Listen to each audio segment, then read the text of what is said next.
Om Mokyantimidandasya Jnananjana Chalakaya Chakshurun Militam Jena Tasmai Sri Gurave Namaha Sri Chaitanya Manobhishtam Sthapitam Yena Bhutale Swayam Rupa Kadamayam Tatati Swapadantikam Bandeham Sri Guru Sri Jutha Padakamalam Sri Gurun Vaishnavamscha Sri Rupam Sagrajatam Sahakana Raghunathan Vitam Tam Sajivam Sadvaitam Savadutam Parijana Sahitam Krishna Chaitanya Devam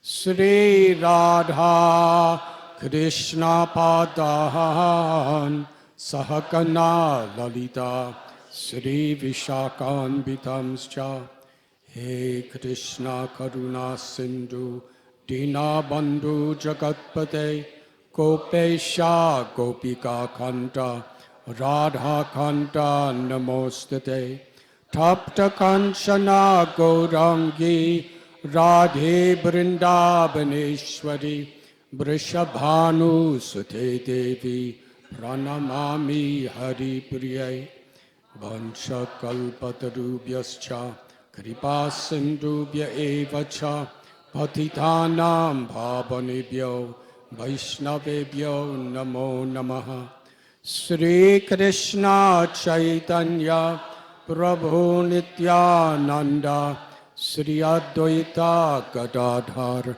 Srivasadi Gaura Bhakta Vrinda Hare Krishna Krishna Krishna Hare Hare Hare Rama Rama Rama Hare Hare Hare Krishna Krishna Krishna Hare Hare Hare Rama Rama Rama Hare Hare Hare Krishna Krishna Krishna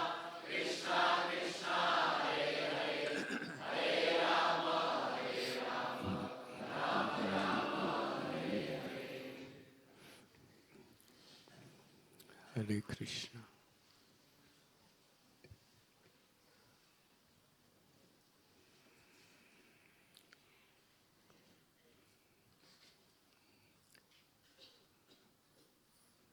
I am very grateful to be back with you at Sri Sri Radha Gopinath Temple.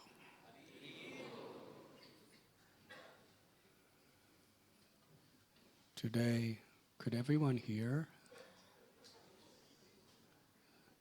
The Radha Gopinath Temple is one reincarnation after another of sound systems. So we never know how they're working until they're here. Today, we are celebrating what has been called a festival of gratitude.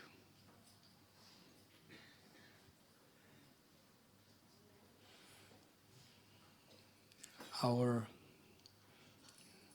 beloved Supreme Personality of Godhead, Sri Krishna Chaitanya Mahaprabhu, taught the principle Gopi Bharatur Padakamalayora Das Das Anudas.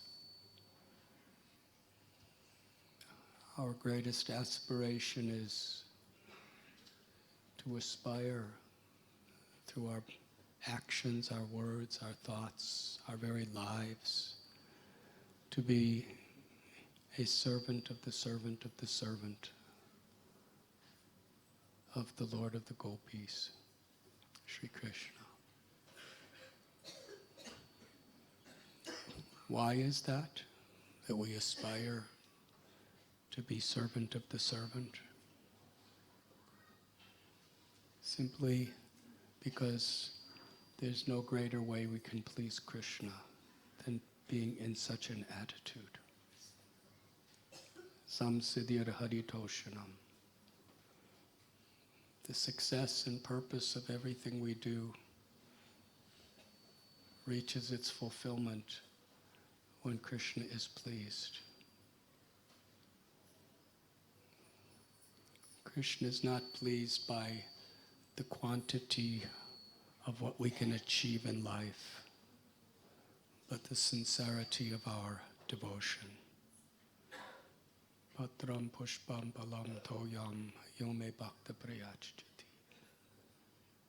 In Bhagavad Gita, Krishna tells, if one even offers me with love and devotion a leaf, a flower, a piece of fruit or water,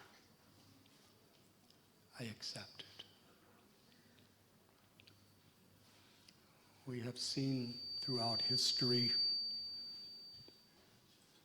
in Srimad Bhagavatam, Mahabharat, Sri Chaitanya Charitamrita, and other such great literatures, kings and queens who possess great wealth, power, influence, and simple people, sometimes physically crippled, sometimes living in the jungle with no education, how they have all achieved the ultimate perfection because of the sincerity of their intent and purpose in which they serve Krishna. The essence of bhakti, the essence of life, is to give pleasure to Krishna.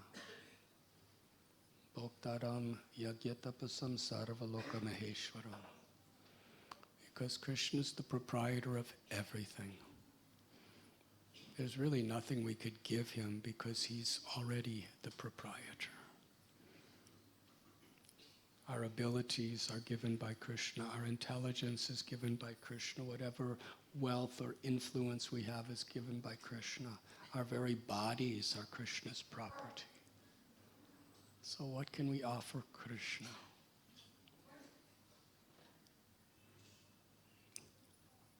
But Krishna accepts our love. There's nothing else. Krishna is conquered by our love. The supreme conqueror of all conquerors, the cause of all causes, creator, maintainer, and destroyer of everything that exists within creation, is conquered by the simple love of his devotee.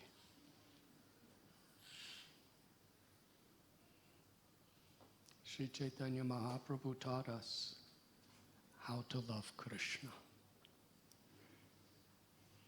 Because love is not based on our conceptions. However intellectual we may be, however influential we may be, the expression of true love is to satisfy the object of love. Shri Krishna Chaitanya Radha Krishna Nahe Anya. Chaitanya Mahaprabhu is Krishna. Radha Baba Duti Subalitam Nomi Krishna Swarupam, who appears with the complexion of effulgent gold, and with the Mahabhav, the love of Sri Radha. Sri Radha is Ashraya Vigraha, the supreme abode of all love. All love is coming from her. Krishna is the ultimate object of love, and Sri Radha is the ultimate abode of love.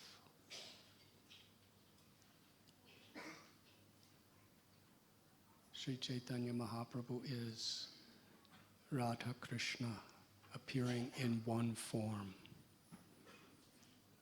To taste the sweetness of Radha's love, Krishna has come in this form, and also to teach the world by his example, by his words, by his associates, by his beautiful pastimes, how to actually love Krishna and please Krishna. Gopi Bharatur Padakamalayora Das Das Anudas. This is the method. It's not just a formality or a ritual. It's the highest state of consciousness because it's the state of consciousness wherein Krishna is most pleased. Mad Bhakta Puja Abhyadika. Krishna tells Arjuna in the Vedic literature, I am more pleased when one worships my devotee than one worships me.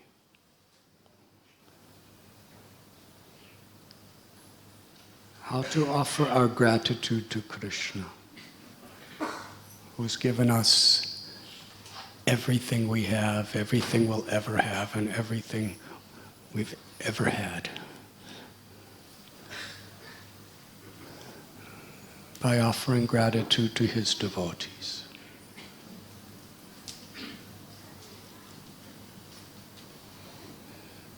When Srila Prabhupada was in London in the early 1970s, he installed the deities of Radha Gokulananda at Bhaktivedanta Manor.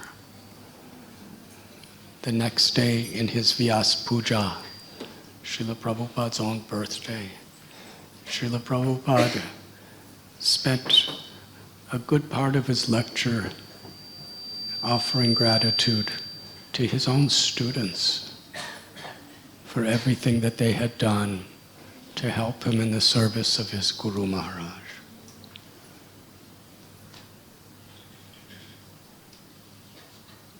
One of the foremost students of Srila Prabhupada, who literally gave his heart, his life, his soul, his everything to serve Prabhupada, who gave up so much of this world to live in such difficult circumstances, asking for nothing in return, was His Holiness Giriraj Swami Maharaj.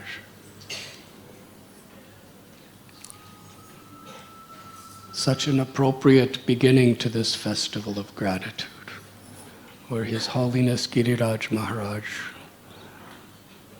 through this film presentation, was speaking his heart, giving his honor and his respect and his deepest gratitude to His Grace Srinathji Prabhu.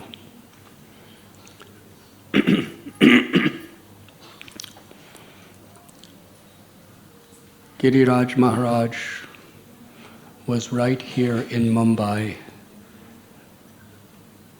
intimately at the side of Srila Prabhupada from the very beginning,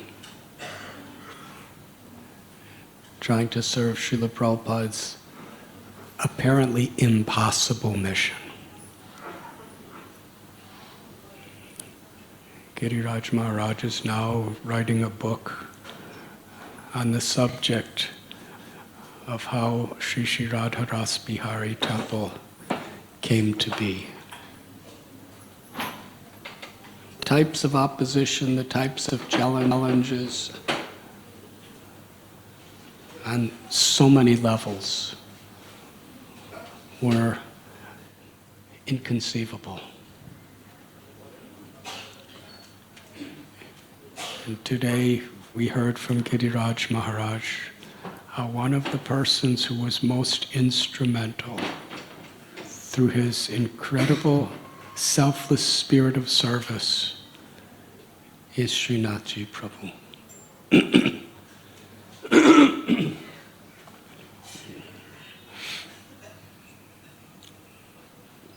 In truth, in our congregation of Radha Ras Bihari Temple, as well as especially here, Radha Gopinath Temple,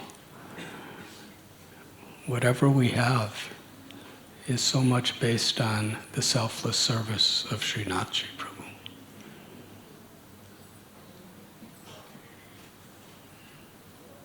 how much profoundly grateful we should be.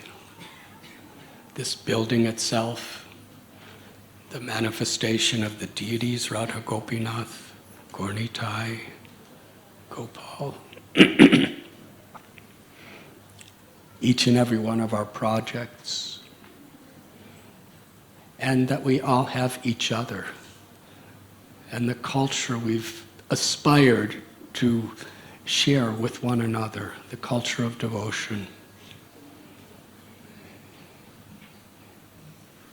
is very much built on the foundation of Srinathji Prabhu's participation in our lives through his selfless service to Srila Prabhupada and Krishna.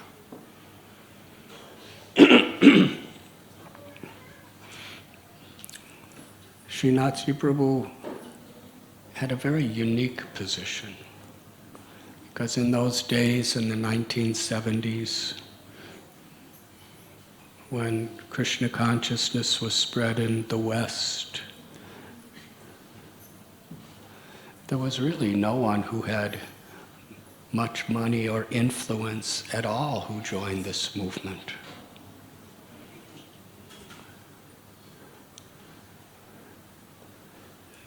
There were devotees like Giriraj Maharaj who had very wealthy families, but when they came to this movement, they came with nothing. So almost everyone who came to this movement, our beloved god brother Ambarish Prabhu, he had something. But practically everyone else, we had nothing. Not much education, no money, no property, not much social or political influence. But Srila Prabhupada did see that these young, what Prabhupada called boys and girls, they had enthusiasm to serve. They were willing to commit their lives. And Srila Prabhupada, from 1965, when he arrived in America, for a couple years he developed some simple temples in the West, mostly storefronts.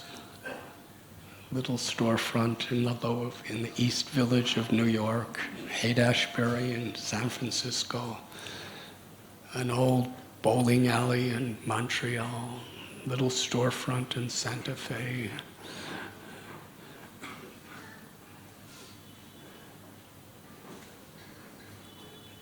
Somehow or other started something in London, a little storefront in Germany. And then he brought these same devotees, just a handful, to India,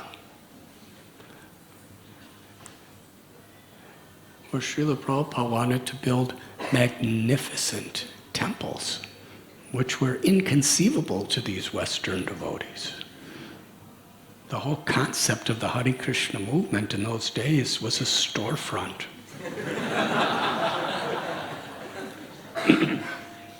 That was like the prototype. If you want to start a temple, you find a storefront.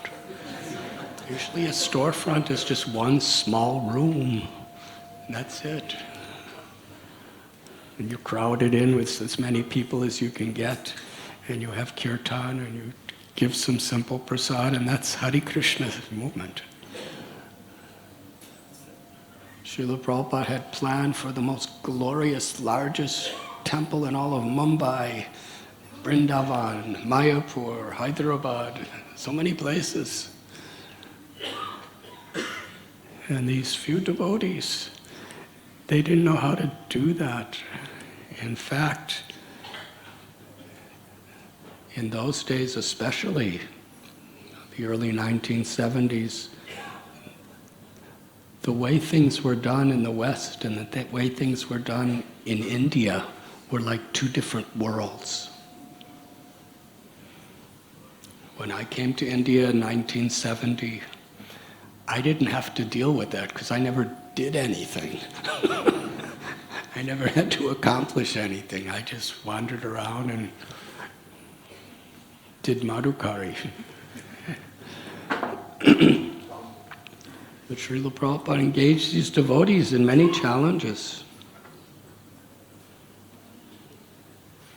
And His Holiness Giriraj Maharaj is remembering, here comes Srinathji Prabhu.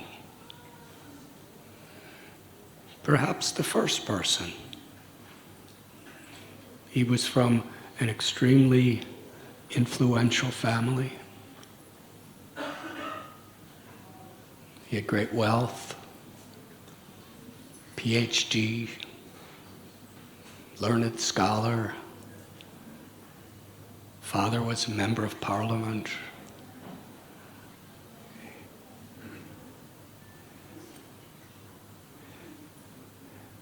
And where devotees just didn't know how to do things, he was right there.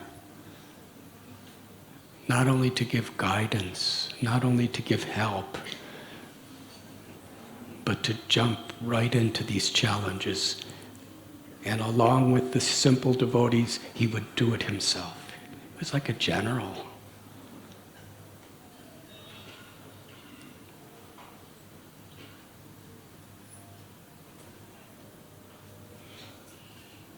Yes, here at Radha Gopinath Temple, at times of inconceivable difficulties, which we don't have the time to explain today, he was right there to help in every way.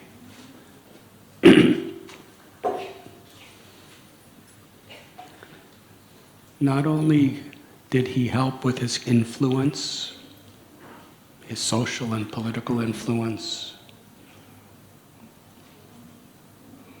with his wealth, with his intelligence, with his legal understandings of matters. Yes, he was one of the first, if not the first person, of such influence to actually give his life to help Srila Prabhupada in his mission.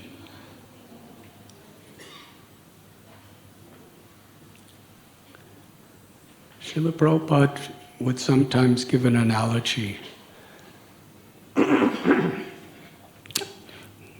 that a preacher of Sri Chaitanya Mahaprabhu should have the courage of a British soldier and the heart of a Bengali mother. That really fits Srinathji Prabhu so perfectly. We were hearing from His Holiness Giriraj Maharaj, not only was Srinathji fighting like a general, fearlessly in the front lines against dangerous opposition. His life was in danger, physically, socially. But he was truly kind. When His Holiness Giriraj Maharaj was ill, he would personally nurse him to health, along with his beloved wife, Maithili Devi. He was so courageous, so creative. There was just impossible is a word in a fool's dictionary, was Prabhupada's words, and he lived that principle. His Holiness Giriraj Maharaj explained when he was very sick at a hospital, they were treating him wrong. Srinathji Prabhu came right in. He knew almost everything about everything that we could imagine. He was humble but bold. He saw that Giriraj Maharaj was getting sicker and sicker, and yet they were treating him in certain ways. He saw it was the wrong ways. He knew enough about medicine. He was an electrical engineer. Because he got his PhD, it's called a doctoral degree, which means you're a doctor.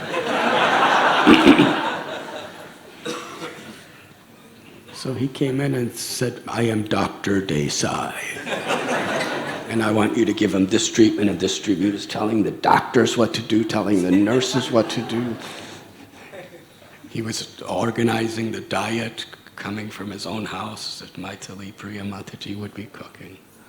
And in this way, he saved Giriraj Maharaj's life.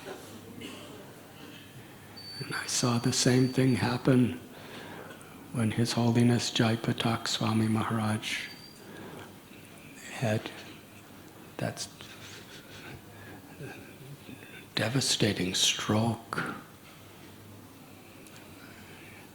He was sent from Radharas Bihari temple to one of the hospitals, one of the prominent hospitals. And the devotees just didn't know what to do because he was in a completely unconscious state. Nobody knew, it seemed almost impossible that he would even live. So I was there at the hospital and I didn't know what to do. And nobody knew if the doctors really knew what to do. The nurses weren't really sure what to do. So it was early in the morning, and I called Srinathji Prabhu, and I said, please, I told him what happened. Please come. Within minutes, Srinathji Prabhu was there. I am Dr. Desai.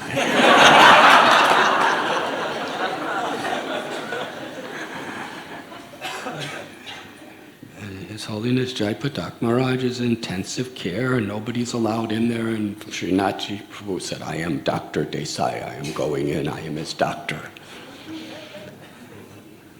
So much conviction, he went right in, started finding out what's wrong, he was telling the doctors and nurses what they have to do.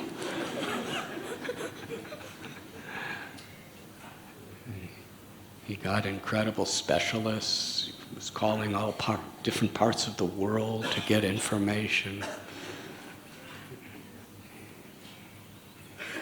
It was his compassion, his care, his love. And he consistently was there, helping to oversee that treatment.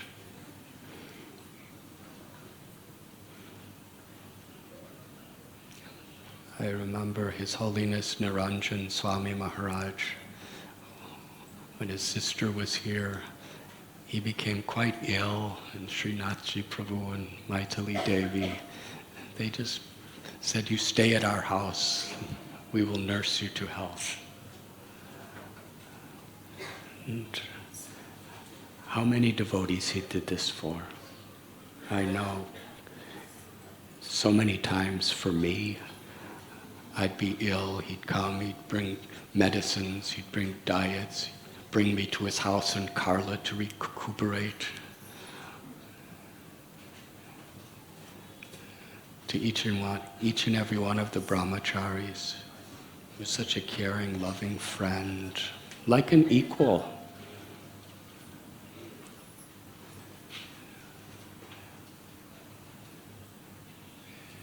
His boldness, his courage, and yet his very deep, profound, compassionate, simple, loving heart is who Srinathji Prabhu was.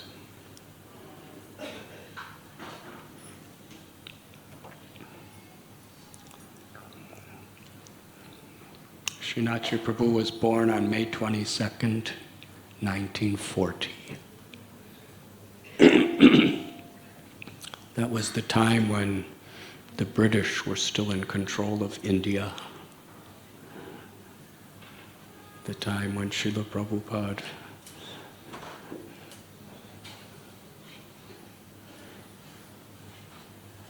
was just beginning his Back to Godhead magazine.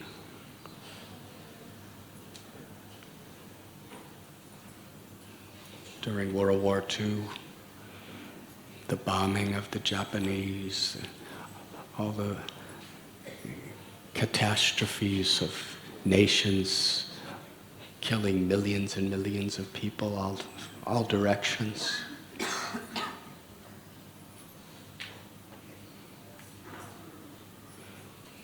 Very difficult times. Srinathji Prabhu, he told us that his father, Dharma Singh Desai, he was very highly educated, very successful in business and finance. And he was a follower of the Sri Sampradaya. When Srinathji Prabhu's father was a young boy, he would study under his guru, Janaki Das, who had him memorize Bhagavad Gita as he was doing seva, simple seva.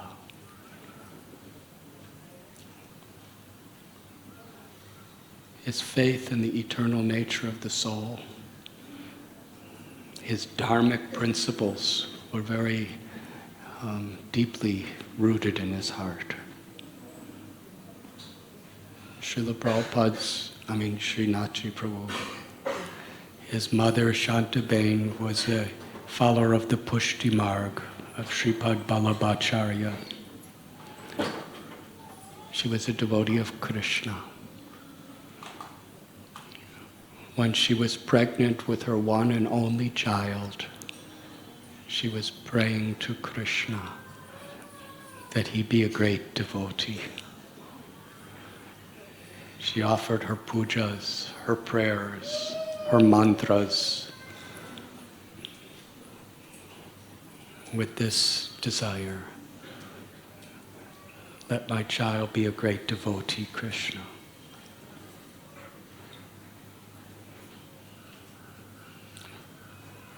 And Narendra Desai, his name at the time, he took his birth.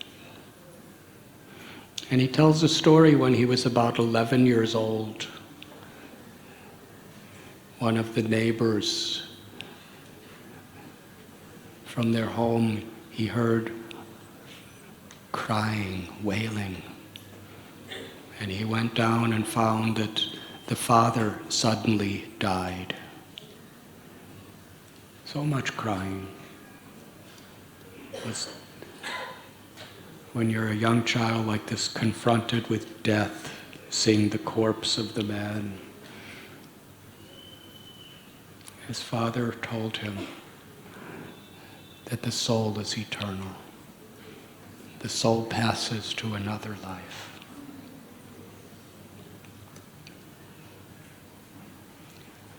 This concept of death, this concept of the nature of the soul, was something that, according to Srinathji Prabhu himself, it molded his way of seeing the world.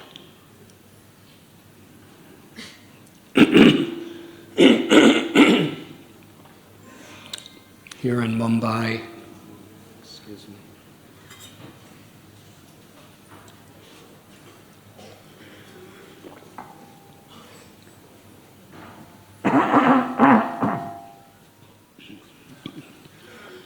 he went to various schools. Nearby to where we are is Cathedral School.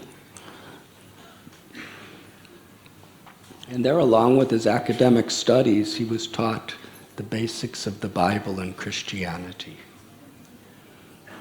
There was quite a bit of emphasis on that to kind of orient people toward the Christian concepts.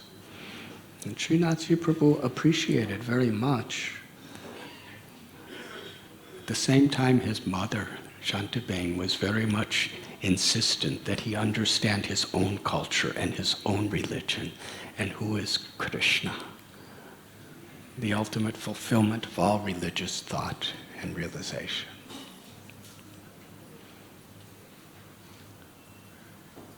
When Srinathji Prabhu was 19 years old, he went to London University.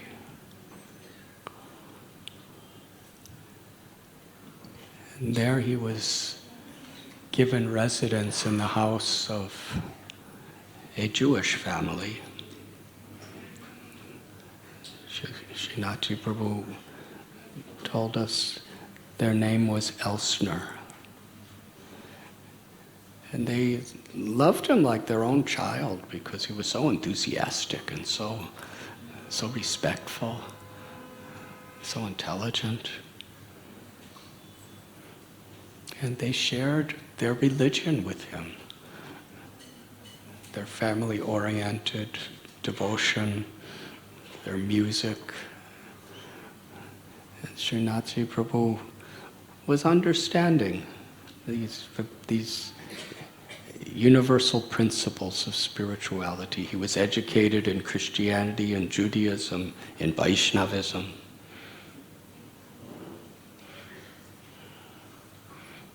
When he was 21 years old, he went to the Wharton School of the University of Pennsylvania in Philadelphia to work on his master's and PhD. And he had such a wonderful experience under the care of this Jewish family in London that he found another Jewish person to live with in Philadelphia, a widow named Shirley Anton.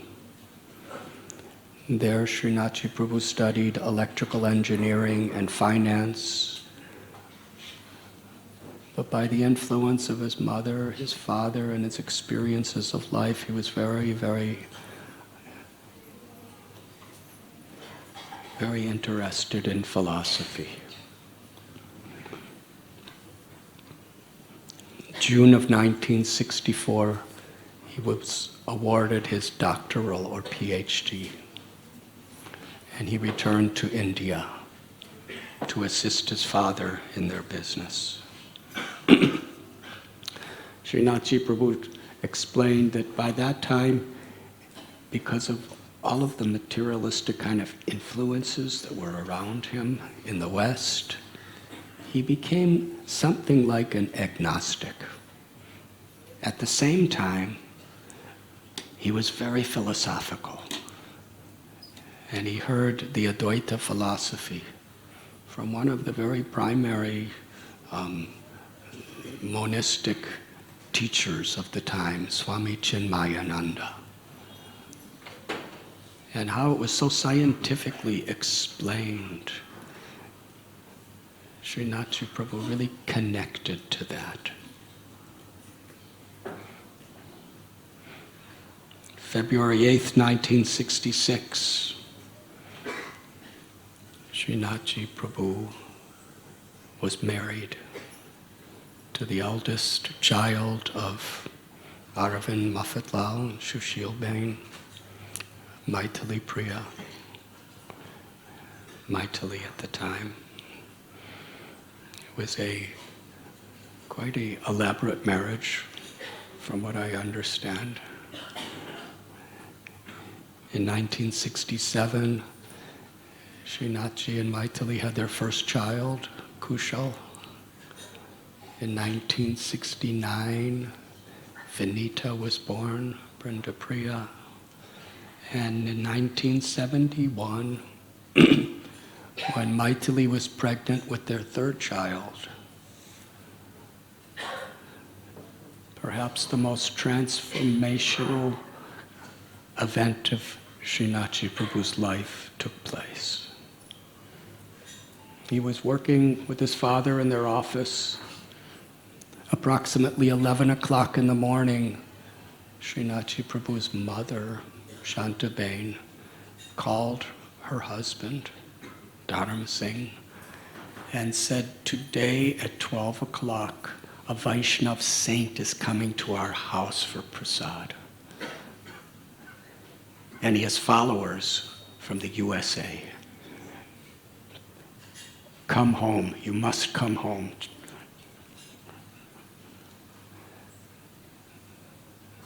So Srinathji Prabhu and his father, under the order of the mother, they came home.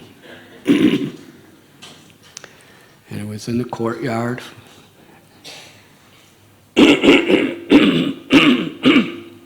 Srinathji Prabhu explains. how they were having kirtan.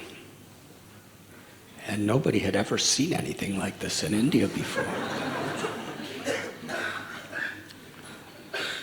There were these white-colored people, Americans, some Europeans, wearing dhotis, kind of thick bedsheet type dhotis, and saris, and they were dancing and singing. They had tilak and they had japamalas. They were so enthusiastic. Srinathji Prabhu was thinking, what will the neighbors think?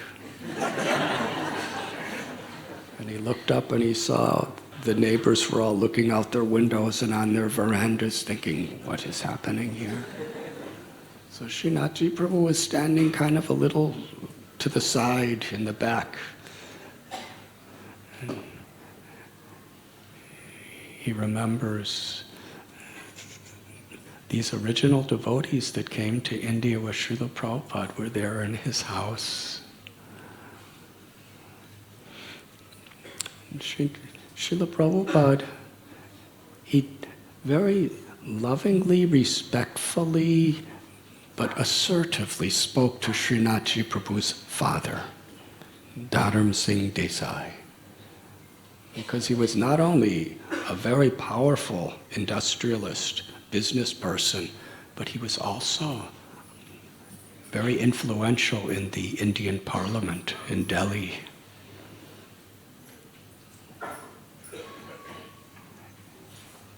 He said, you as a parliament member, you should clarify a grave misconception. Due to the communist influence within the parliament, my disciples are being accused of being CIA agents. That means the American Secret Service. In other words, they were being accused of being spies. And because of this, there was a certain amount of persecution, and they were restricting visas. Srila Prabhupada says, look at them. They have left their wealthy homes of the West. They're coming and living in most primitive conditions of India. They're waking up at 4 o'clock every morning. They're chanting at least 16 malas every day of the Hare Krishna mantra. They're spreading Sankirtan. They're following these 4 regulative principles: no illicit sex, no intoxication, no gambling, and no meat eating. Do you think any CIA agent could do that?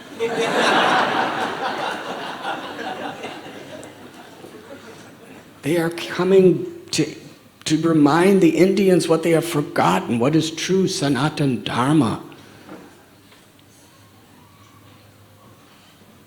Srila Prabhupada explained, when I came to the Western world, I had nothing. Why are they following me? Because of the great treasure, the wealth of the message of Bhagavad Gita and Sri Chaitanya Mahaprabhu, they have come. So you please clarify this in the Indian Parliament. He agreed to do so. His second request, you should become a life member. 1,111 rupees. And you could stay. We are in the process of developing temples all over the world with guest houses, and any place you go in the world, you will get prasad and a place where you could stay with our devotees. And we'll give you all of our literatures. So there was hardly any literatures at that time. Srinathji Prabhu said his father became a life member, the 32nd life member in the history of ISKCON. Now there are hundreds and thousands of life members. He was number 32. And Srinathji Prabhu was looking from the corner of the room thinking, oh, these Swamis are always asking for money. And he was very suspicious. Srila Prabhupada then pointed to one brahmachari. I think he was about 19 or 20 years old. He said, "This is Jaipatak Das. And he's coming from America. He wants to be here in India, and I want him to be here." He said, "I want you to give him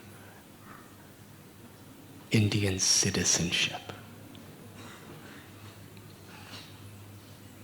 And then Srila Prabhupada boldly, with great conviction, he said, "He is an eternal associate of Sri Chaitanya Mahaprabhu. And he will learn Bengali and spread Krishna consciousness throughout the towns, villages, and cities of Bengal. With your parliamentary influence, give him citizenship to India." Becoming a life member wasn't so difficult. But clarifying the whole Indian government to give easy visas and to eradicate the CIA charge, to give a young American brahmachari Indian citizenship. Srinathji Prabhu's father fulfilled everything Srila Prabhupada asked him to do.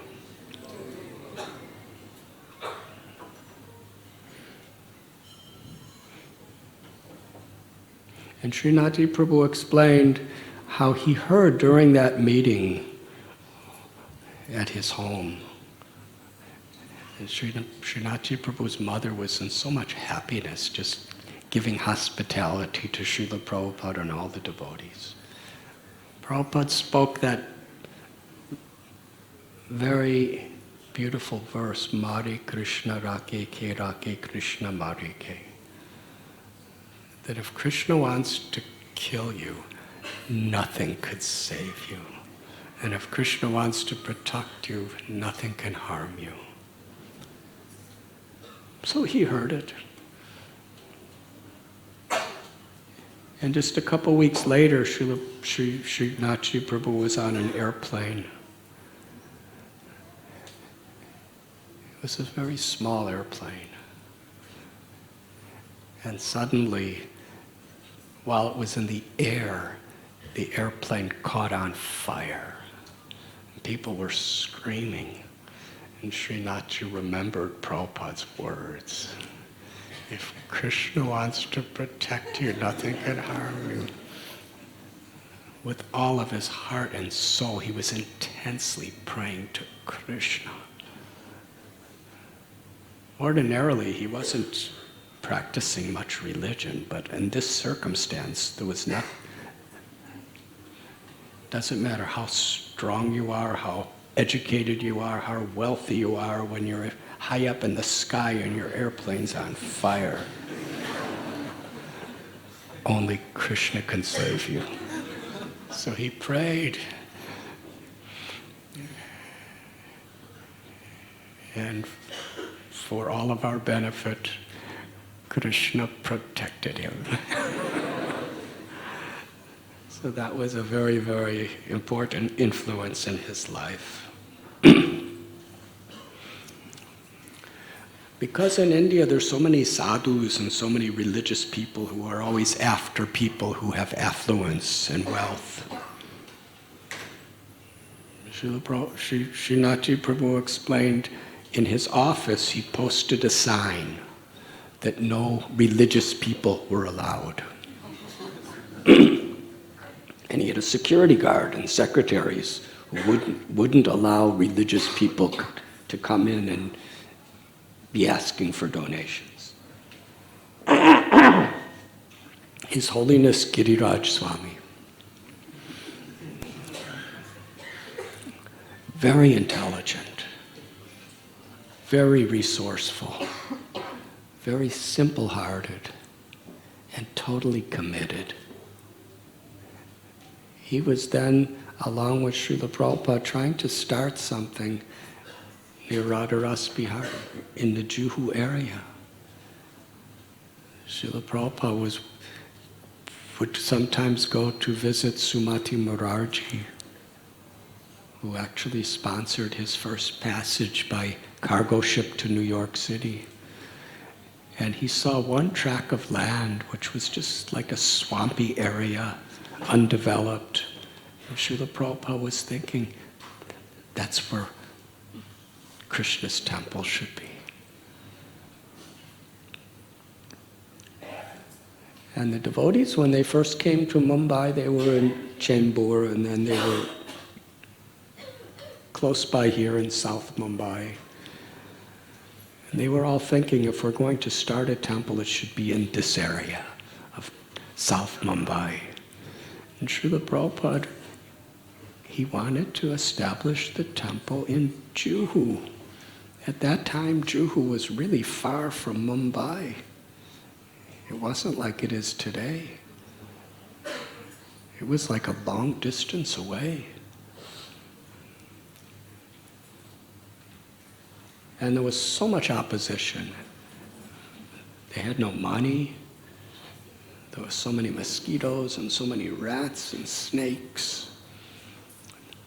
Many of the neighbors didn't like them. Many of the neighbors got the government to try to cause so many problems. Srila Prabhupada was traveling. And Giriraj Maharaj was in charge. He's coming from a little suburb near Chicago, and here he is. It was very difficult. You're dealing with the highest powers of India. So he really felt that Srinathji Prabhu could help. So he went to the office of Srinathji Prabhu and sat in the chair of the security guard with a little packet of prasad. And the security guard said, "You're not allowed." The secretary said, "No, you're not allowed." So most of us would go away. He just sat in the chair, chanting japa for hour after hour after hour, just waiting. And Srinathji Prabhu was such an enthusiastic businessman that he would get there early in the morning and he would not leave until everybody was gone, and he would close the office. Secretary told Srinathji Prabhu hours before that there's a sadhu who's waiting for you. He said, I'm not meeting sadhus, I'm too busy. So in the evening, when he finally came out of his office, there's Giriraj Maharaj sitting there chanting, smiling, stood up. Srinathji Prabhu said, "What are you doing here?" Giriraj Maharaj said, "I'm waiting for you." He said, "But I already told that I'm not meeting anyone." He said, "I just want to give you some prasad." Srinathji Prabhu so much appreciated his humility and his determination. He just saw this person has no false ego.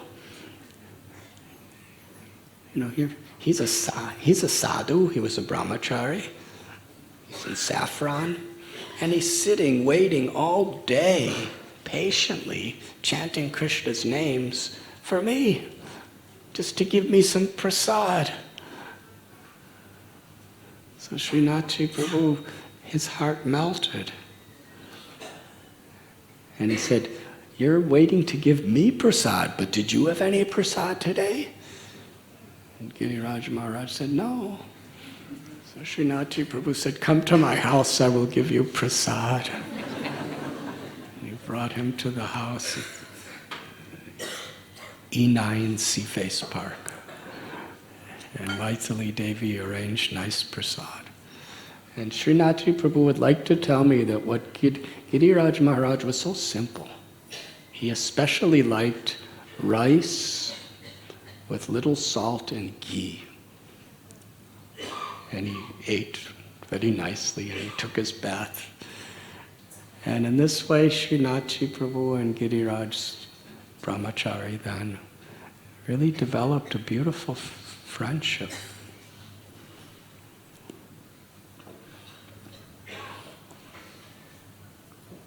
Srinathji Prabhu saw that this sadhu is really genuine.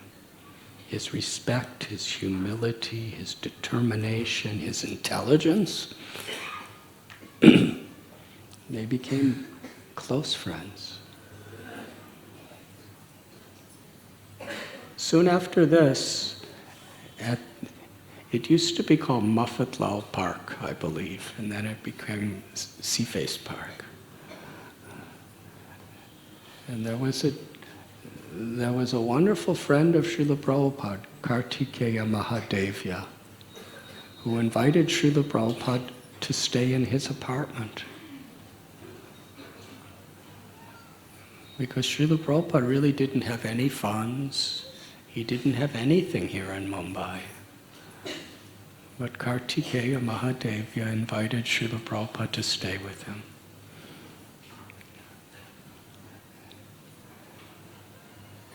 And Malati Devi and Yamuna Devi, they brought beautiful deities of Radha Krishna and presented them to the family and set up a beautiful altar in their house. So Srila Prabhupada lived there for several months. And it was just a few minutes away from where Srinathji Prabhu was living. So Srinathji Prabhu, it was something very, very fascinating to him. So he would go over and meet Srila Prabhupada regularly. And at the time, Srinathji Prabhu was a very strong and very well-known adherent of the Mayavad Advaita philosophy. Very skeptical about the Hare Krishna movement. But when he would come to see Srila Prabhupada was so respectful, so kind. He would ask him, "How is your mother? And how is your father? They have helped me in so many ways. How is your family?" All the philosophical differences, and there were blaring differences, Srila Prabhupada just put them aside and just showed kindness to Srinathji Prabhu. And gradually, Srinathji Prabhu developed such an attachment to the association of Srila Prabhupada. And of course, His Holiness Giriraj Maharaj was always eager to bring Srila Prabhupada closer, Srinathji Prabhu closer to Srila Prabhupada. And after some time, he had to resolve the differences of the Vaishnava philosophy and the impersonal philosophy. So those of you who knew Srinathji Prabhu, you know how forceful he could be. Systematically, he began to present the Mayavad arguments to Srila Prabhupada. And Srila Prabhupada would defeat them. Then Srinathji Prabhu would go to his other teacher and present Srila Prabhupada's arguments. And his other teacher would give his arguments.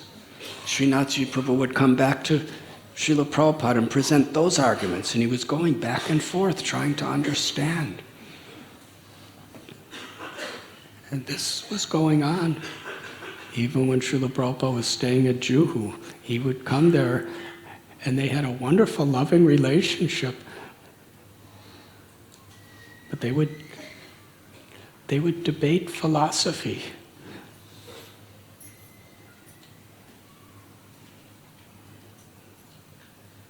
Srinathji Prabhu was thinking, if I could get both the gurus in the same room, then I could see which one wins, and then I'll know who my guru is. So he presented this idea to Srila Prabhupada. He said, yes, bring him.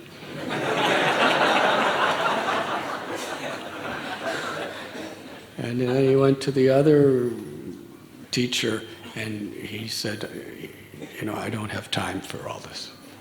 So he wouldn't come. So little by little, Srinathji Prabhu was convinced.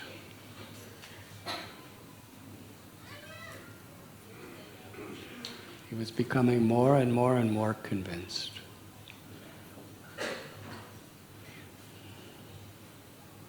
And one day,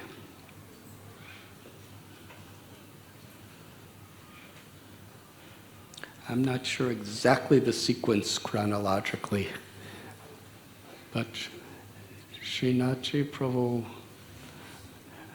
was studying Srila Prabhupada's books very carefully.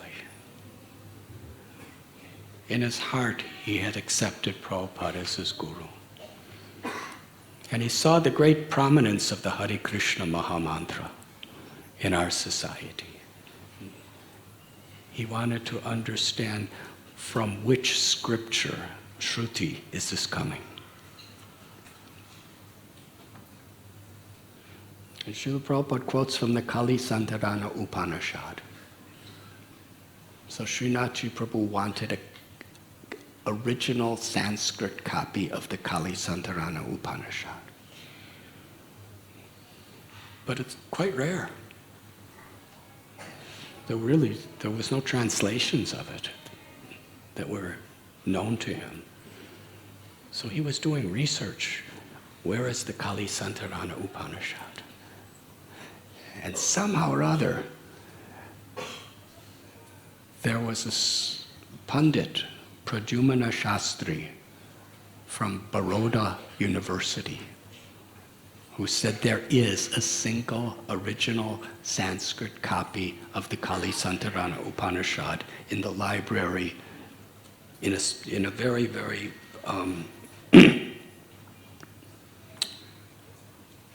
not a public part, but a very private part of their library. And somehow or other, Srinathji Prabhu got it photocopied because you weren't allowed to take it out. And the Pandit at your home, Keshav, was it Keshav Shastri? Srinathji Prabhu had a special Pandit at his home, and he had him translated from the Sanskrit to Gujarati. Then Srinathji Prabhu translated it from Gujarati to English. And he brought it to His Holiness Giriraj Swami Maharaj. Then he was still a brahmachari, and he was so enlivened, so happy. The Kali Santarana Upanishad, we actually have it now. Srinathji Prabhu was very eager to publish it. So his heart was transformed.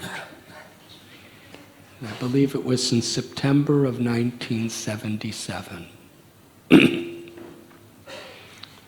Early in the morning, like around 4 o'clock, His Holiness Giriraj Swami from Juhu, he called Srinathji Prabhu, who was living at Seaface Park here in South Mumbai,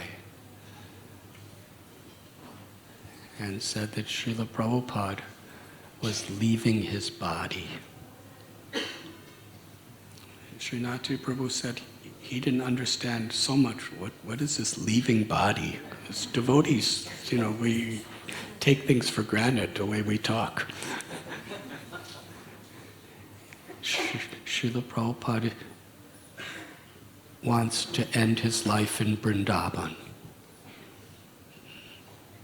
He wants to get a train. But Srila Prabhupada's very ill. He cannot really sit up. Giriraj Maharaj said, you have those big American cars. Can you bring one of your cars here?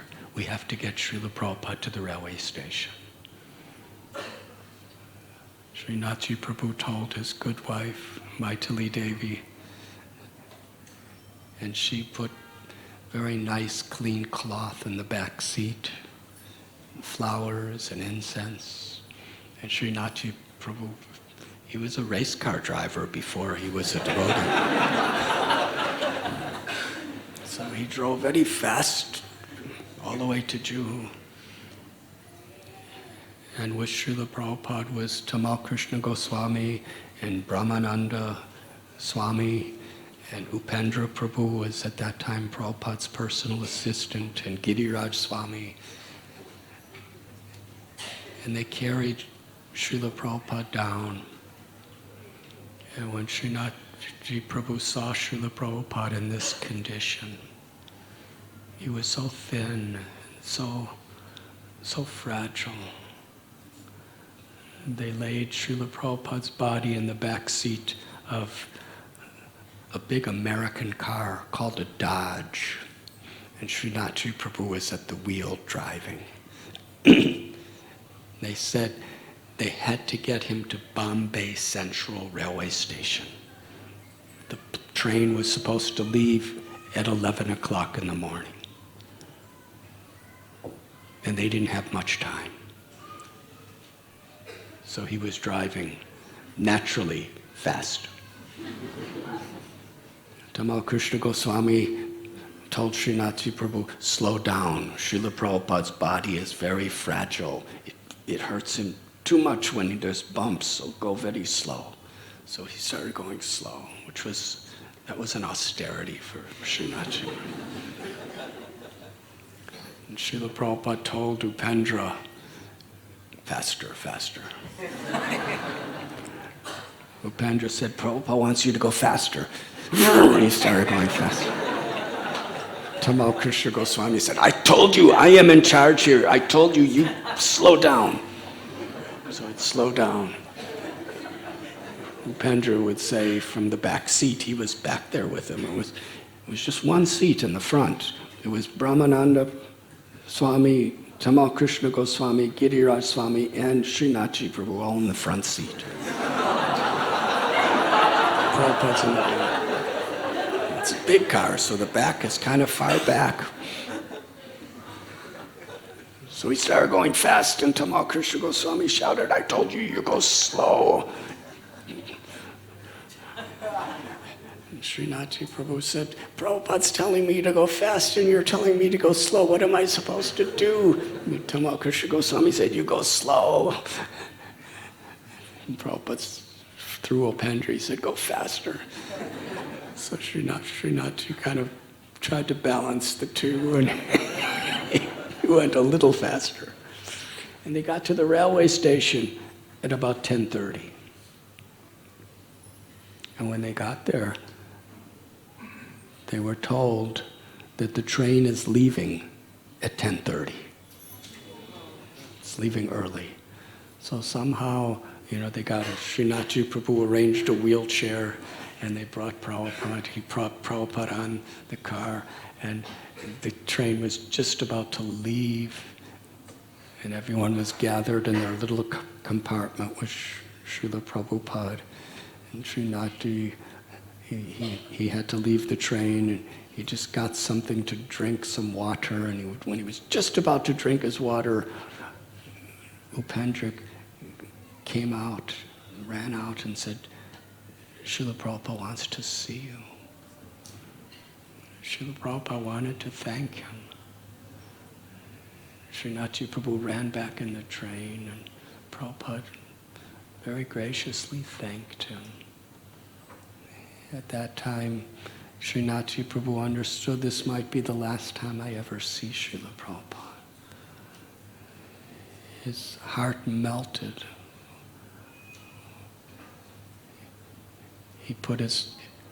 Srinathji Prabhu placed his head on Srila Prabhupada's feet. It was weeping tears. And in his heart, he surrendered his life to Srila Prabhupada at that moment. Srila Prabhupada understood, very graciously stroked his head, with his lotus hand, Srila Prabhupada rubbed Srinathji Prabhu's head to accept his surrender and his life. Just at that sacred moment, the train started moving. And Giriraj Maharaj and the others said, "You have to get off, you have to get off." So he jumped off the train and stood on the railway track, on the platform, watching the train moving out of Bombay Central Station toward Mathura, weeping in gratitude. He had surrendered his heart, his life, his soul to Srila Prabhupada.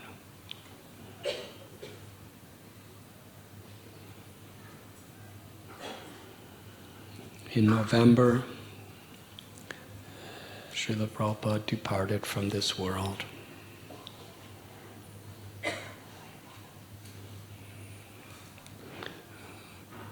And Srila Prabhupada taught us that he's forever present wherever, in his instructions and in the hearts of all those who follow his instructions. It was one of Srila Prabhupada's most cherished goals to install Radha Bihari in their new temple. With the help of Srinathji Prabhu, Giriraj Swami, Sridhar Swami, Gopal Krishna Goswami, Tamal Krishna Goswami, all these devotees, they developed the most courageous project in the history of ISKCON at the time. When Srila Prabhupada first brought Radha Bihari to the land at Juhu, it was very swampy. There was no residences for any of the devotees. They had to make little huts. And the deities themselves were just living in a little thatched shack. And Srila Prabhupada promised them that we're going to build this temple for you. So many difficulties happened, even during Srila Prabhupada's life. They tried to kick the deities off the land, all the devotees off the land, the sheriff of Mumbai, editors of major newspapers, the municipal corporation. Everyone was against the devotees, trying to kick them off. Srinathji Prabhu was always right there, trying to help in every way he could. Mr. Sethi,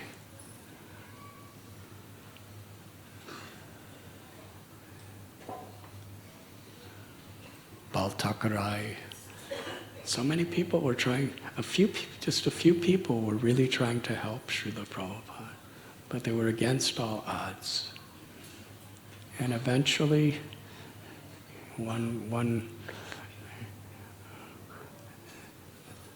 the municipal corporation actually came to destroy whatever little was built for the deities.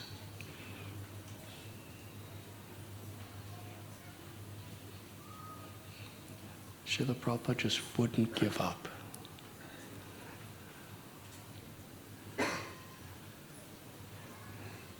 In due course of time,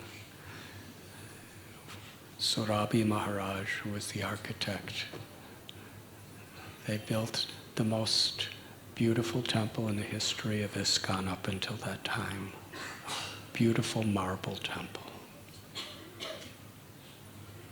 I remember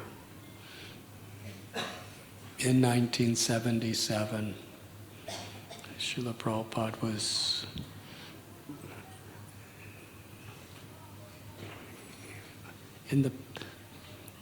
in his Leela of leaving this world physically. And devotees were trying to convince Prabhupada to stay, his very senior-most disciples. And I heard a tape. And in this tape, Brahmananda Maharaj, who really knew Srila Prabhupada's heart, he was saying to Srila Prabhupada, you have to stay, because Radha Bihari has not yet been installed in their temple in Bombay. Because more than any other project in ISKCON, Srila Prabhupada fought and put his time and energy into this.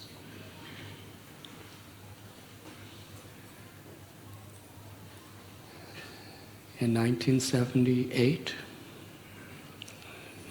just a couple months after Prabhupada's departure, they were having the grand opening, the inauguration of Radha Ras Bihari's temple and their installation.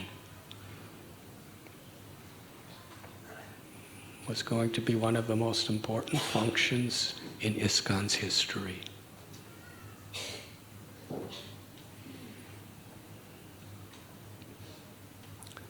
Giriraj Maharaj was the president.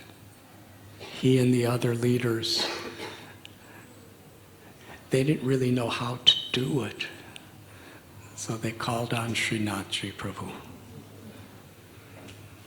to be the leader of this installation, temple grand opening. And then they asked him to be the master of ceremonies. And he did that. He arranged for some of the most prominent people of Mumbai to come. He was one of the leading organizers of the whole event and the master of ceremonies.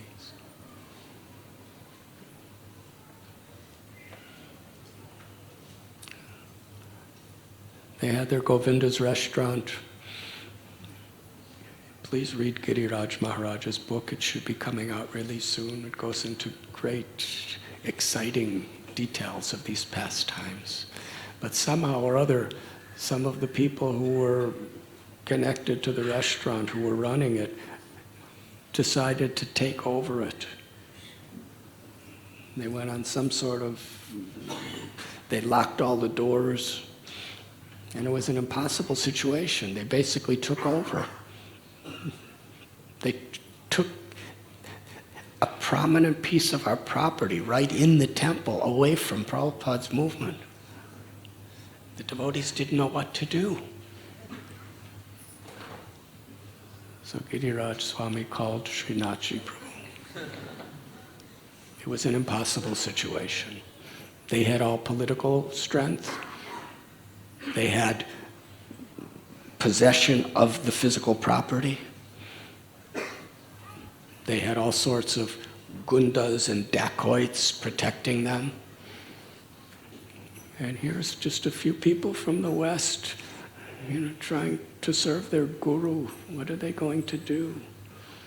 There's only one thing you can do. Call Srinathji Prabhu. Srinathji Prabhu said, no problem. And how he got that premise back was really fearless. It's not that he just got some court order or something. He personally went right in there and cleared them all out and took possession. We've seen him kind of in that mood here too, when he wanted to get possession of some place. It's like a conqueror for Krishna. And how the devotees were so totally indebted. Whenever there was the greatest problems, Srinathji Prabhu would come and he would help. It was around that time that Srinathji Prabhu, he preached to Krishna Chandra Prabhu and Radha Priya Devi and their family, brought them to the path of Krishna consciousness. There was a big legal case at Juhu around that time, and Srinathji Prabhu helped to get Mahaprabhu to be a lawyer for defending us. Srinathji Prabhu also helped to convince Mahaprabhu, who convinced Sahadev Prabhu and Rohini Nandan Prabhu and Radhanath Prabhu and Satchidananda Prabhu, convinced so many people. So much of the strength and the power of our movement was coming through Srinathji Prabhu's preaching, because he had so much conviction and so much devotion.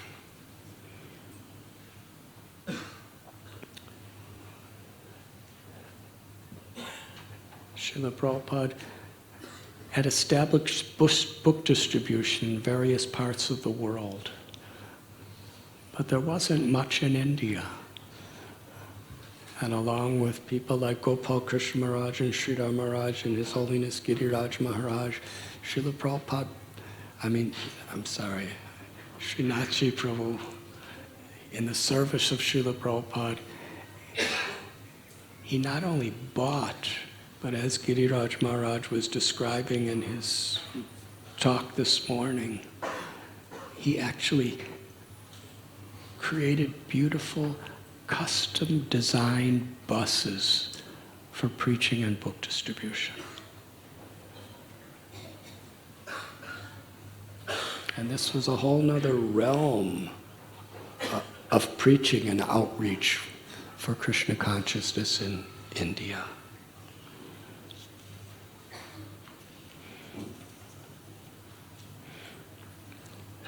My own first meeting with Srinathji Prabhu was in 1979.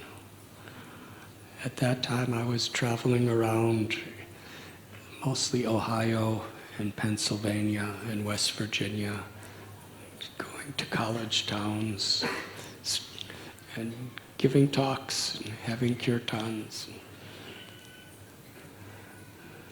I was a brahmachari, and Kirtanananda Swami was introduced to Srinathji Prabhu by His Holiness Giriraj Maharaj. And Kirtanananda Swami was coming to India, and he had a personal assistant. And somehow, or his assistant, something happened, he got sick or something, and he couldn't come. And I got a call. I was somewhere in Columbus, Ohio, I think, that everybody else is really busy here. We need somebody to go with him to India. I think he had a broken leg or something, I don't remember. But I said, well, I'm busy too. They said, well, everybody else is busy building New Vrindavan, so you should come and do. So I said, but I don't have any money. So somehow other people gave me a ticket and I came, and we arrived early in the morning in Mumbai. And Kirtananda Swami got to Juhu and went to sleep, and Srinathji Prabhu and a couple other devotees asked me to lead Mangalarti and give Srimad Bhagavatam class.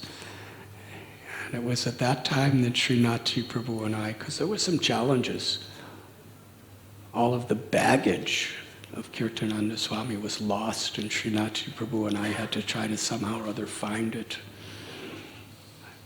And in that, trying to deal with those situations, we became very, very close friends. And not long after that, Srinathji Prabhu was coming to visit New Vrindavan. And I didn't live at New Vrindavan. I was on the road, mostly in Ohio, and I heard he was coming, so I had a little station wagon that someone gave me to travel with, just a little car. And I went to somebody's house that I knew, and I cooked kichoris and samosas, and picked up Srinathji Prabhu at the airport. And as he was eating kichoris and samosas, we talked about Krishna all the way to New Vrindavan.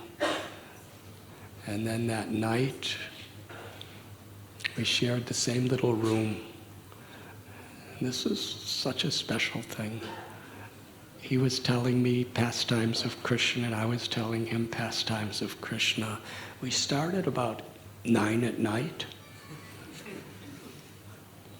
I remember especially we spent hours talking about Krishna and Kaliya. And Srinathji Prabhu really liked that story. We spoke, we were just exchanging stories of Krishna from 9 at night until the conch shell blow for Mangal Arati.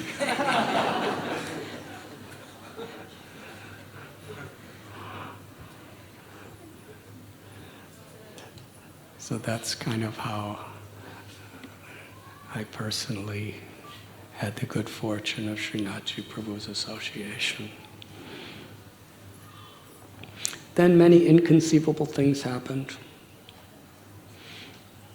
In the meanwhile, Maitali Devi and Srinathji Prabhu, they would give prasad, milk, clothing, books to the orphans who were living here at the Lady Northcote Hindu Orphanage. And during that time, because they really cared about these children, they were kind of the only people in the world who really cared about them, from what I understand. And when the managing trustee of the orphanage, when he was becoming ill, Srinathji Prabhu was preaching to him, as he could see he might die. He was preaching to him about Krishna, about Bhagavad Gita, in a very convincing way. The man left his body, and to Srinathji Prabhu's great surprise, in his will, he made Srinathji Prabhu the managing trustee for the Lady Northcote Hindu Orphanage.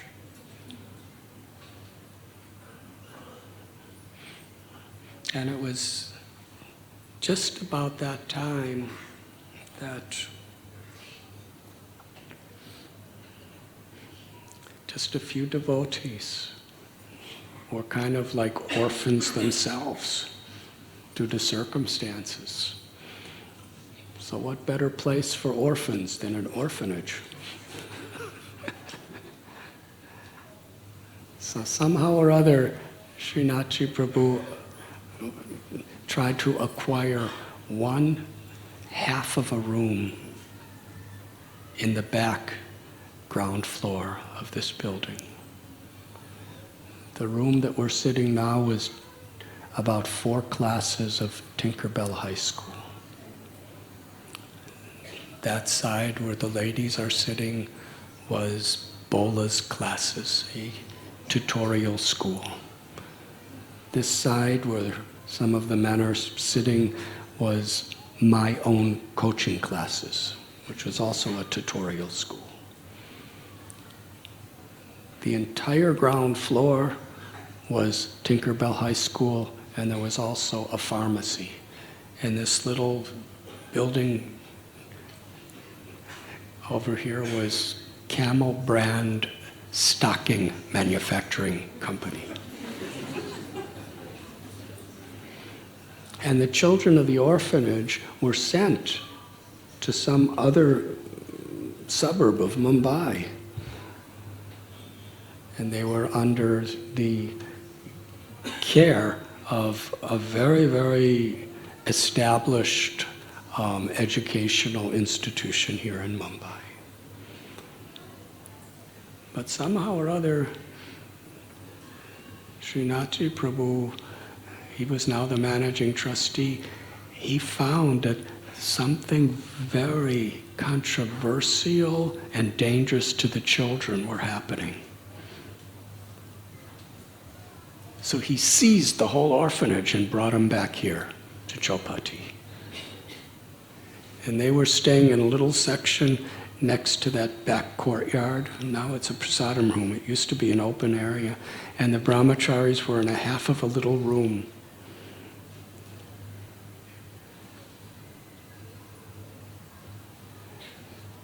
And that's how somehow or other we began our temple here. In that tiny little room, we got little deities about 6 inches high. And there were so many rats. And somehow or other, the original brahmacharis that were here, they weren't brahmacharis as we know them. They had a lot of problems. And there was a severe conflict among the brahmacharis themselves. There was about 5 of them. And there was a total rejection of the congregation. It was just a small congregation. And because I was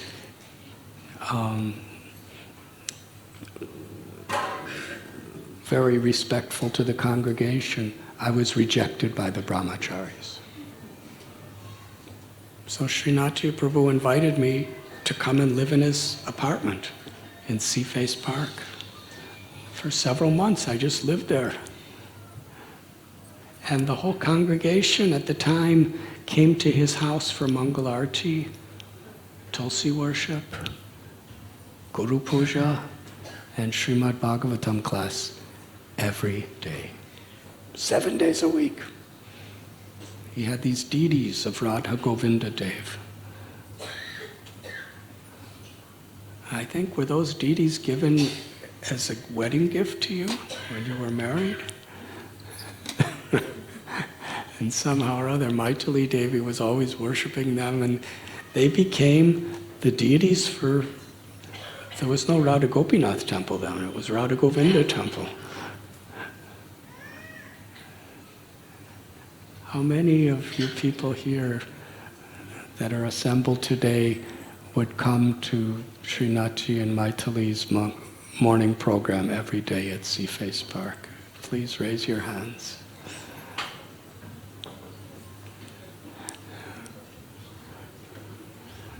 You don't see too many hands, but that was our entire congregation. Maybe about 12 to 20 people every morning would come. 4:30 every morning, full Mangal Arati, Tulsi worship. We'd all chant japa together. Then there'd be a Guru Puja for Prabhupada. Then there'd be a Srimad Bhagavatam class. And then Srinathji Prabhu and Maitali Devi would have prasad for everyone. It was our temple. How many people are willing to do that? Just open their house to be a temple 7 days a week for anyone or everyone that would come. It wasn't like, private invitations. Anybody that would come. That was our temple. And that's actually where the congregation began for Sri Sri Radha Gopinath Temple. It was born out of conflict. We really found shelter there. And I remember sometimes on special Ekadasis, the whole congregation would stay up all night long having kirtan from sunset until after the sunrise. And I remember whenever little babies were born, they'd bring them to Srinathji's house to get names and blessings. One of my dear worshipable god sisters, Ladini Devi, she once came because she wanted to go on yatra to Vrindavan because she had never been to Vrindavan. And she was a pujari who was so expert at speaking Krishna consciousness to individuals, but she had never given a public class to more than a few people in her whole life. So she was staying there at Srinathji Prabhu and Maitali Devi's house. She had a room And I asked her, would you give class today? And she was adamant, no. I never heard her say no to anything. She was totally surrendered. Anything you asked her to do, even if it was impossible, she would just do it. No matter how busy she was, she always made time. She was a completely surrendered person. But when I asked her to give class, she said, no, I will not give class. I've never given a public class in my life. I have no interest. I don't know how to do it. And these are all cultured people, educated people. She said, I'm just like an aborigine. I don't know how to give class to these people. So I made a plan with Srinathji Prabhu. I said, Srinathji Prabhu, I'm going to sing Jai Radha Madhava. I'm going to chant Om Namo Bhagavate Vasudevaya. I'm going to read the Sanskrit and the word-for-word translations and the translation and the purport. And then as soon as I finish that, because Ladini Devi is going to be sitting right in front like she always is, I'm going to escape. And you put the book in front of Ladini and get everybody to turn around to face her.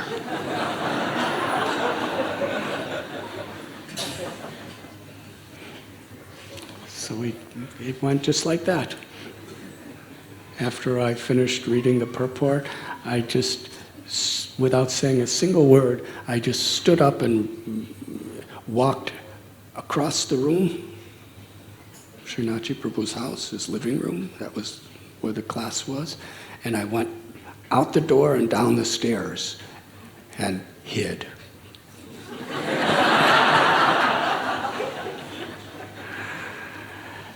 And immediately Srinathji Prabhu put the book in front of Ladini and turned about 20 devotees, all looking at her. And she said, I'm not giving class. And they said, you are giving class. And about an hour later, I came back, from outside. I quietly went up the stairs and I quietly opened the door. And she was preaching so strongly, it was incredible. She gave about a 2-hour class. And after that, she continued giving classes for the rest of her life. She was meeting heads of states. She was on television shows in Africa. She was on radio shows. She was magazine editors, magazine feature articles. That all happened in that little living room of Srinathji Prabhu, that little temple room.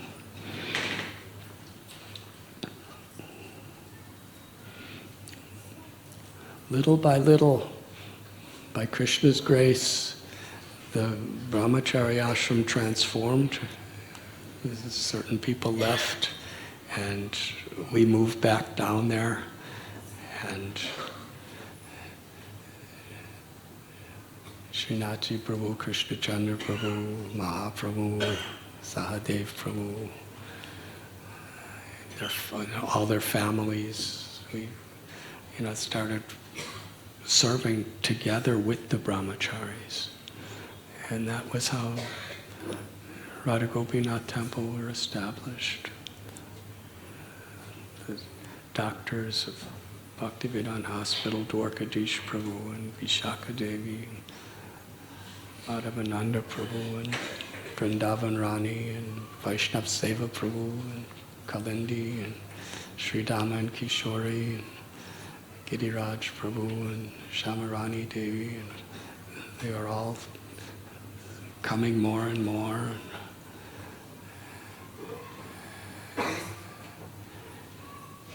So everything was becoming auspicious. Meanwhile, on this floor, we were living downstairs, and gradually more people were coming, so we needed more space. So before Tinkerbell High School would begin their first classes at around 7:30 in the morning, we would get up at 4 and have our whole morning program here while there was a yoga studio doing yoga asanas on the other side of this room. And we would have to leave before the classes started for Tinkerbell High School.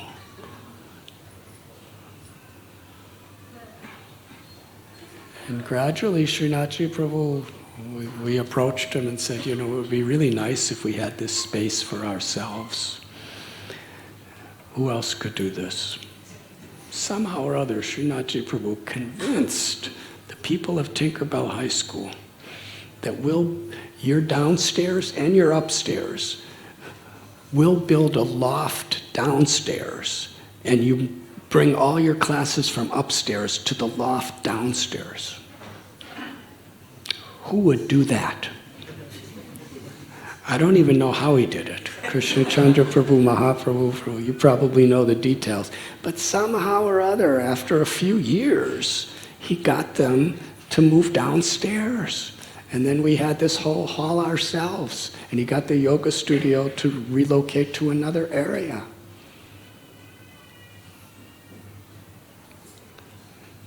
And I was in America once. And somehow or other, Srinathji Prabhu and Mahaprabhu had this plan for Janmashtami. They wanted deities. And I remember I came back after being in America for about a month, and I came back, and this was just a totally dilapidated room that we're sitting in. It was just trashed out. There was no maintenance in it for decades.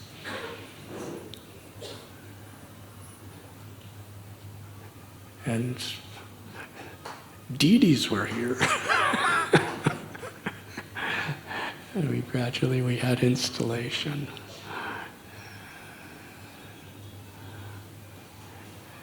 And devotees were happy, but there were so many court cases. I think there were 22 court cases. Srinathji Prabhu and Mahaprabhu Prabhu, they were like a team to defend Radha Gopinath and their devotees in the courts. And Srinathji Prabhu would love court cases. Whenever there was some court case, he would get so enlivened.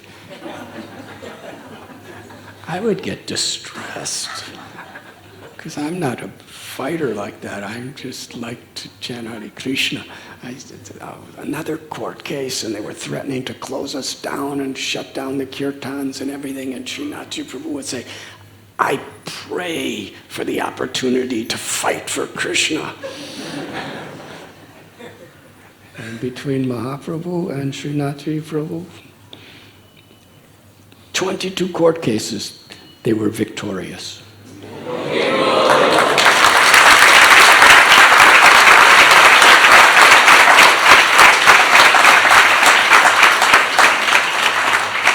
Otherwise, we could not have existed in this building. And Srinathji Prabhu loved the yatras. Vishaka Mataji, how many people were on our first yatra to Vrindavan? How much? 22. She knows, she's the authority on all these historical events of Radha Gopinath. So our first yatra was in Vrindavan. We had 22 devotees. And Srinathji Prabhu, he was so enthusiastic. I'll never forget, he loves Vrindavan. He just loved Vrindavan. And he loved Brijbasis. Here he is, multimillionaire, industrialist. As far as his business, when he graduated from college and came to India, he wanted to develop an oil refinery, and he convinced major international oil companies to invest with him, and he convinced General Electric to make wires and tube bulbs with him. And amazing. He was groundbreaking, historical alliances he was making with foreign companies and building his corporations. And yet, he just loved to be on pilgrimages with devotees, riding on the trains with the devotees. He'd love to go to the simple little huts of the Brijabasis and honor them and worship them and eat their rotis, talk with them, whatever language they spoke, he always knew those languages. He came to Vrindavan with us.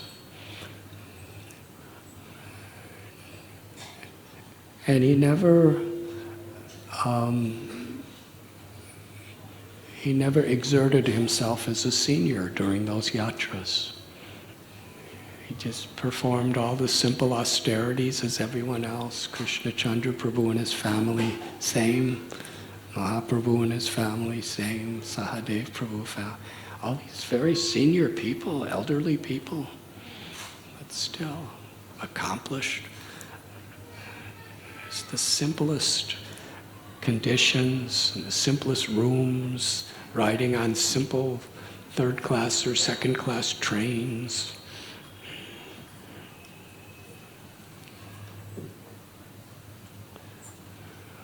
Rohini Nandan Prabhu would always sing such beautiful kirtans.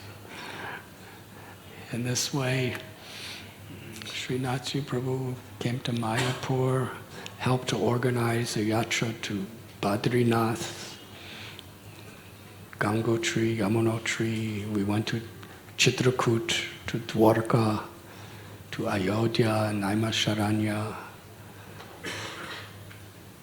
to Jagannath Puri, South India. Every year, he would always be there enthusiastically, just among the devotees, relishing Krishna consciousness in these holy places. In his house in Sea-Face Park, on the rooftop terrace, and in the room itself, he would love, along with his family, to host all the devotees to come. Here in Radha Gopinath Temple, he would dance with, he loved kirtan. Just loved to participate in kirtan, to chant, to dance. So eager for Hare Katha, Krishna, to hear Krishna's teachings and pastimes. And this is something that was always increasing. When Sri Sri Radha Gopinath Temple was established in around 1986, up until last year,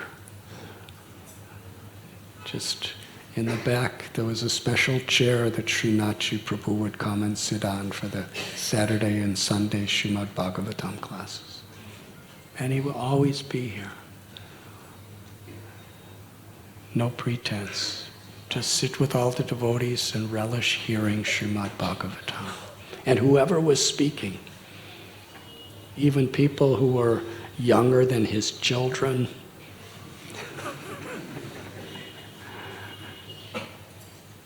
he would enthusiastically hear every word they would say in Krishna Katha. And Srinathji Prabhu had a special relationship with the brahmacharis. He was a friend. He loved sadhus. He loved serving sadhus. This combination, Srinathji Prabhu and his family, Krishna Chandra Prabhu and his family, Mahaprabhu and his family, others, Rohini Nandan Prabhu, incredible.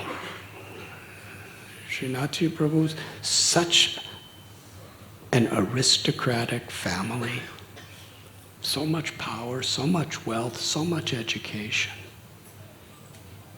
And yet his greatest joy in life was hearing about Krishna, chanting and dancing for Krishna. He loved to worship deities of Krishna. And he loved just to be a friend and a god brother to the devotees. If anyone was sick, if anyone was having legal difficulties, he was always there to help. Mostly just a friend. Such faith. He loved Dr. Alwa.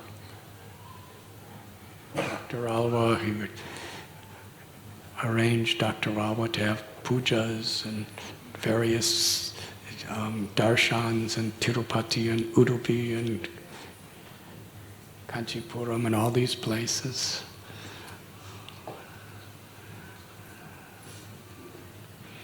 Sridhar Maharaj, when Sridhar Maharaj was to establish, what is it called, VAST? What does that stand for? Sridhar Maharaj called on Srinathji Prabhu, along with Prabhu, to be kind of, to help him start this wonderful project, VAST, which is for cultivating people to be friends and supporters of Srila Prabhupada's mission. And Srinathji Prabhu was so excited, enthusiastic, determined to participate, to serve Sridhar Maharaj. That was his life, to serve devotees. And it's so beautiful to see how Srinathji Prabhu's... Well, I'd like to share a couple things. Another great challenge and crisis took place around 1993. It was around that time that Srinathji Prabhu had a heart attack. I believe he was in Taiwan. And he needed an open heart bypass surgery. He decided to have that surgery in America at the Cleveland Clinic. And that was the time when I was traveling around a lot. And of course, we were based here in Mumbai. I was, actually at that time, I was more or less just staying here in Mumbai.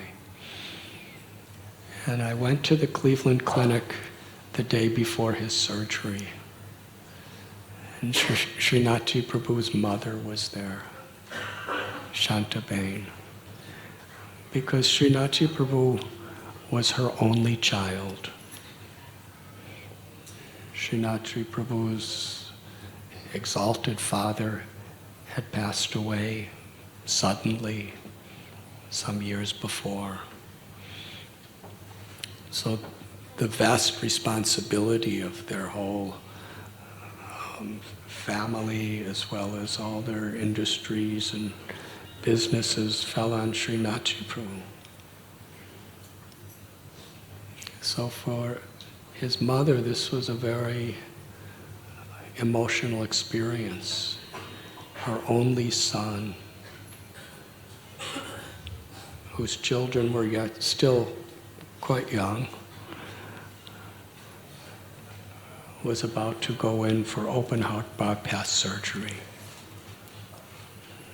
And in 1993, the surgeries weren't as developed as they are now. So she was there for her son. I came to the room that they were staying in the hospital. And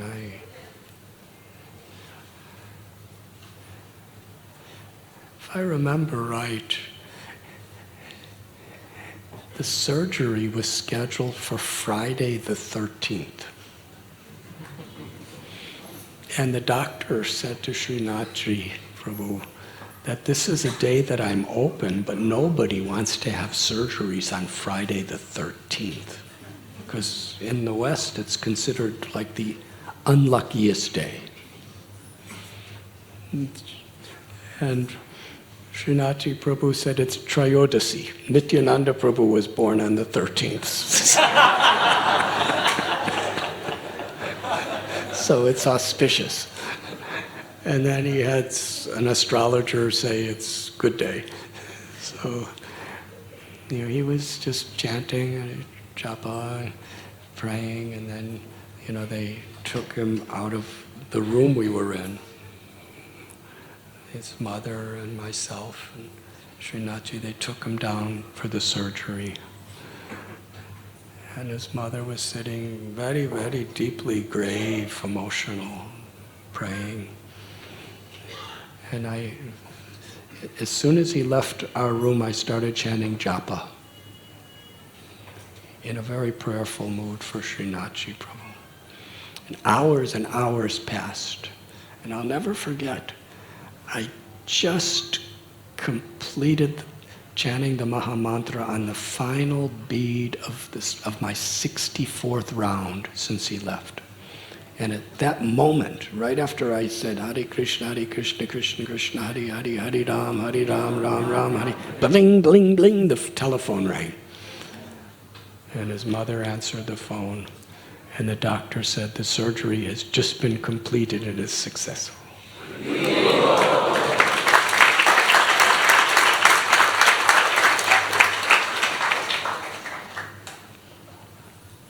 And then there was a crisis at the community close by, and Srinathji Prabhu heard about it, and even though he had just come out of open heart bypass surgery, he went there to try to help the devotees.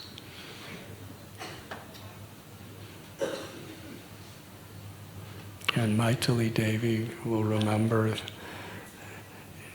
you were back on your way to India, and you were in a hotel in London near the airport. And at that time, it was such a difficult situation.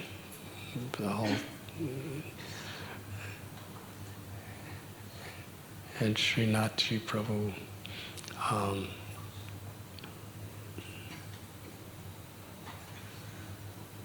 he said, you must come back to Mumbai.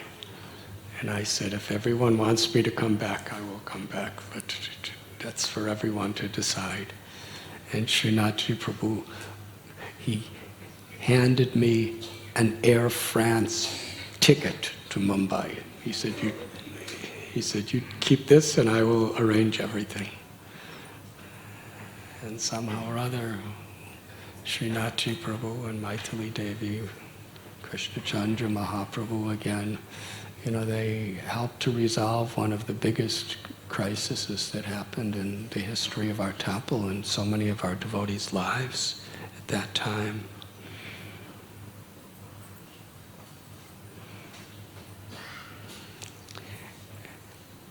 Every molecular particle of any of our projects,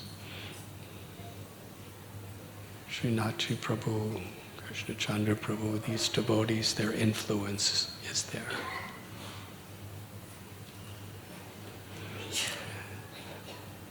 Helping to develop midday meals, helping to develop Gopal's Garden, helping to develop Bhaktivedanta Hospital. And especially Srinathji Prabhu was enthusiastic about Govardhan Eco-Village. He was so enthusiastic. He had a wonderful house in Karla, and he decided to take all those resources and send them to Govardhan Eco-Village. And between him and Maitali Devi, it was really like his passion, his project. He wanted to establish, he said he would establish a university for Vaishnav teachings in Thane. He said, I want to arrange land from the mountain to the river at Govardhan Eco-Village. He arranged the landscapers, because we didn't have so much of anything. We wanted to landscape the Vrindavan forest, and he went to one of the topmost landscape designers in India. This is the story I was told. I'm not sure if I'm correct, but this is what I was told. And he went to this person, and he said, you know, we want you to design this for free. The man's making the gardens for all the biggest Bollywood stars and politicians and the biggest multi-billionaire industrialists. And here comes Srinathji saying, we want you to do, and this is like 20 acres of land for Krishna. He said, I can't do anything unless I put my heart and soul into it, because my reputation is based on the quality of everything I do. So I have all these other projects. There's a whole waiting list of things that I'm asked to do from some of the most prominent people of India. I don't have time. And Srinathji Prabhu, he said to him, all these people, they're just going to invite a few of their friends to simply enjoy sense gratification. He said, you are a Hindu. There are going to be thousands of people from all over the world to feel the experience of Vrindavan. You will establish Sanatana Goswami Dharma and Krishna Bhakti. Srinathji Prabhu wouldn't take no for an answer. He said, this is something you could do to change the world with your life. Not just make a nice garden for wealthy people to show their guests. So the man said, you are like my father. Whatever you tell me, I have to do.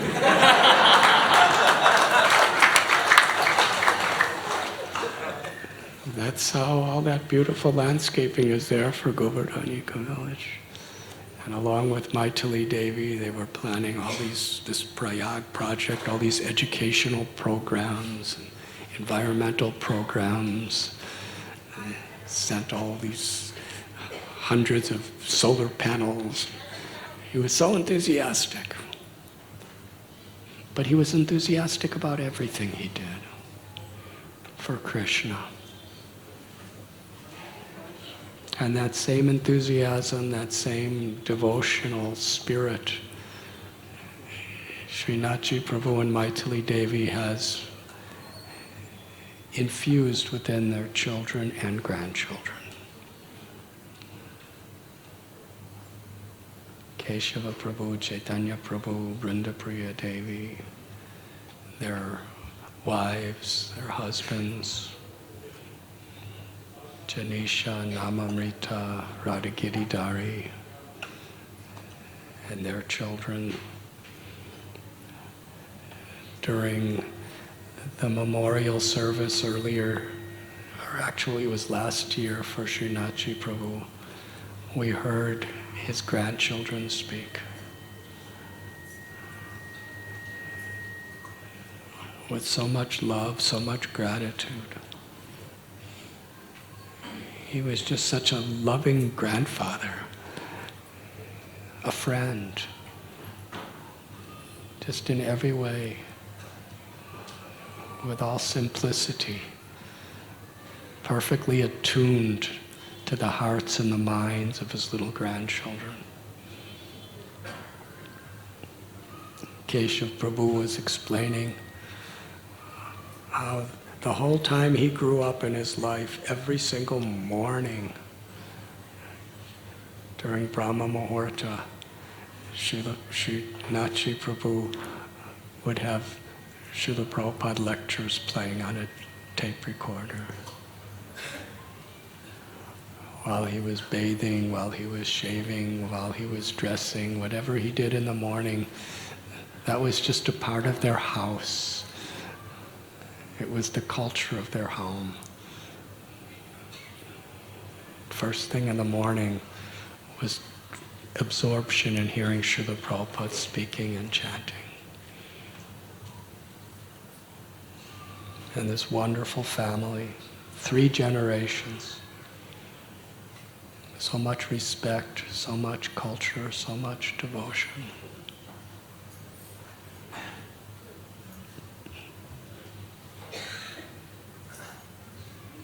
And in many ways, we are all the children of Srinathji Prabhu and Maithili Devi, because they have provided the very basis of our whole community. Srinathji Prabhu would come to me often with tears in his eyes, expressing how beautiful Radha Gopinath are today. With tears in his eyes, expressing how wonderful one brahmachari's class was. One little girl's kirtan was in the temple. So full of appreciation.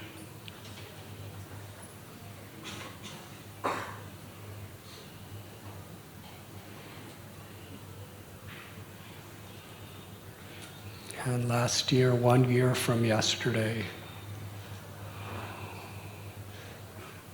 Srila Prabhupada and Krishna took him from our vision in this world.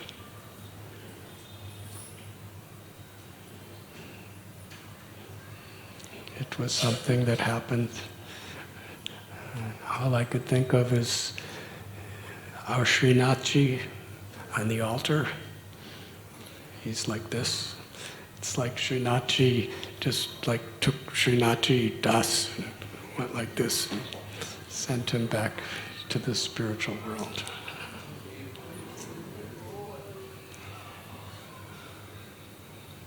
But through his incredible accomplishments, his enthusiasm, his courage, his compassion, he's an inseparable part of our hearts and our lives.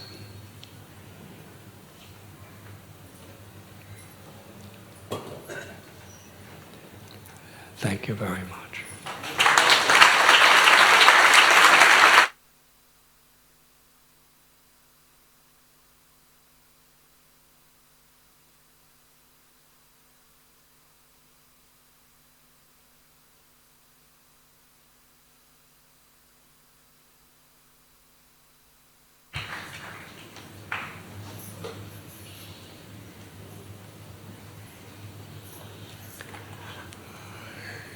Is there any schedule today?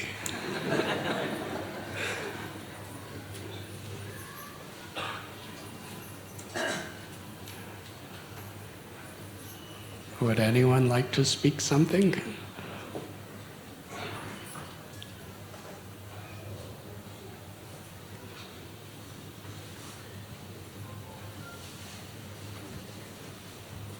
Yadubar Prabhu, would you like to speak something?